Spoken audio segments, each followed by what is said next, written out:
अपने आसपास के लोगों से कभी न कभी आपने ज़रूर सुना होगा कि उन्होंने ट्रेन में रिजर्वेशन तो स्लीपर बोगी का कराया था, लेकिन उन्हें थर्ड एसी बोगी में बर्थ अलॉट किया गया।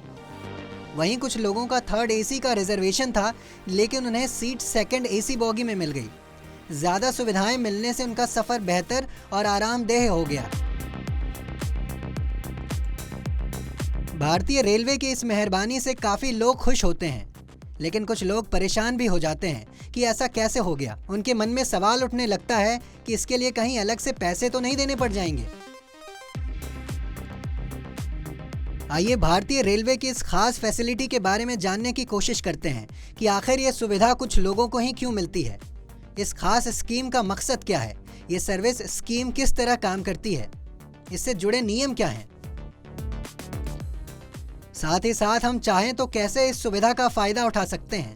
टिकट बुकिंग के वक्त किन उपायों का जुगाड़ या मदद से हम स्लीपर कोच के रिजर्वेशन की कीमत पर ही थर्ड एसी कोच में ज़्यादा लग्जरी के साथ सफ़र का लुत्फ़ उठा सकते हैं।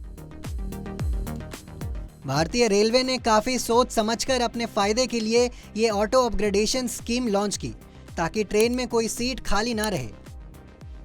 दरअसल कई ट्रेन के एसी 1, 2 या 3 जैसे अपर क्लास कोच में कई बार बर्थ खाली रह जाते हैं। इसके चलते रेलवे को भारी नुकसान उठाना पड़ जाता है। इस नुकसान से बचने के लिए और यात्रियों को अपर क्लास कोच की सुविधा से वाकिफ करवाने के लिए इस खास ऑटो अपग्रेडेशन की शुरुआत की थी। रेलवे के इस ऑटो अपग्रेडेशन स्कीम के तहत अपर क्लास में कोई बर्थ खाली रह जाने पर उससे एक क्लास नीचे वाले पैसेंजर को अपग्रेड कर उस क्लास में बर्थ दे दिया जाता है।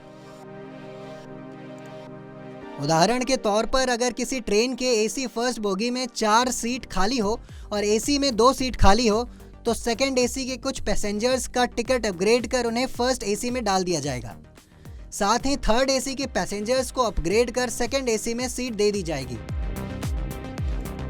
रेलवे की इस कवायद से थर्ड एसी में खाली होने वाली कुछ सीटें वेटिंग लिस्ट वाले पैसेंजर्स को मिल जाएगी। ज़्यादा सीट खाली हुई तो स्लीपर क्लास वाले यात्रियों को थर्ड एसी में बर्थ दिया जाएगा। इस तरह ट्रेन के किसी रिजर्व कोच की कोई भी बर्थ खाली नहीं रह जाएगी। रेलवे का नुकसान कम होगा और पैसेंजर्स का भी फायदा होगा। हालांकि इस सुविधा का फायदा उठाने के लिए यात्री को टिकट बुकिंग के समय सावधान रहना होता है। आपको बता दें कि IRCTC की वेबसाइट या ऐप से टिकट बुकिंग करवाते वक्त ही ऑटो अपग्रेडेशन के लिए ऑप्शन चुनने के लिए कहा जाता है। इसमें हाँ या नहीं का विकल्प चुनना होता है।